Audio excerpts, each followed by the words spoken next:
જામનગર જિલ્લામાં થયેલા ભારે વરસાદને પરિણામે અનેક નદી નાળાઓ છલકાઈ ગયા છે। જિલ્લામાં અતિભારે વરસાદને કારણે રણજીત સાગર ડેમ ઓવરફ્લો થયો।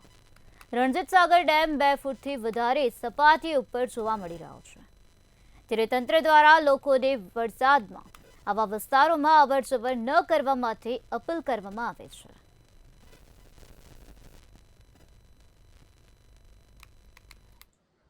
ચોક્કસ વાત કરવામાં આવે જામનગરની અંદર છેલ્લા જે 3 દિવસથી જે અંધરાધાર વરસાદ પડી રહ્યો છે, તો હાલ ક્યાંક ને ક્યાંક અનેક જે જળાશયો છે તે છલકાઈ ગયા છે। હાલ જે મંત્રી ન્યૂઝની ટીમ દ્વારા તમને સીધા દ્રશ્યો બતાવવા માંગીશ કે જે જામનગર નજીક જે રણજીત સાગર ડેમ છે, આ રણજીત સાગર ડેમ હાલ જે 2 ફૂટથી વધારે પણ જે ઉપરની સપાટી પરથી જે ઓવરફ્લો થઈ રહ્યો છે, ને હાલ જે આ ડેમ છે રણજીત સાગર ડેમ જામનગરની એક જીવાદોરી સમાન છે।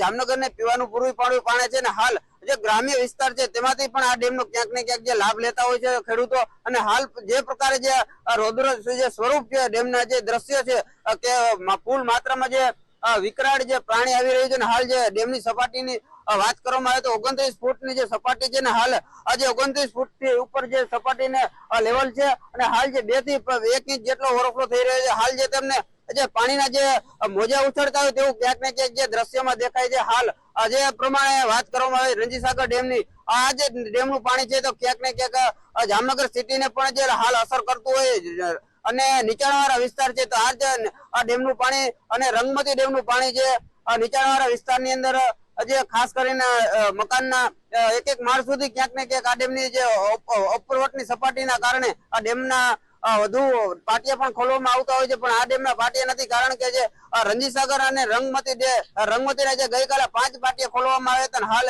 આજે 7 ફૂટથી વધારે પણ જેની સપાટી હતી। હાલ જે પ્રમાણે રણજીત સાગર ડેમની વાત કરવામાં આવે તો આજ આ રીતે સસોઈ ડેમ પણ જે ઓવરફ્લો થઈ રહ્યો છે, ને હાલ જામનગરની અંદર જે જળ સંકટ બની રહ્યું છે હાલ કહી શકાય, કારણ કે જે બંને ડેમ છે તે વિપુલ માત્રામાં જે પાણીની આવક થઈ રહી છે। સાગર સંઘાણી, મંત્રી ન્યૂઝ, જામનગર।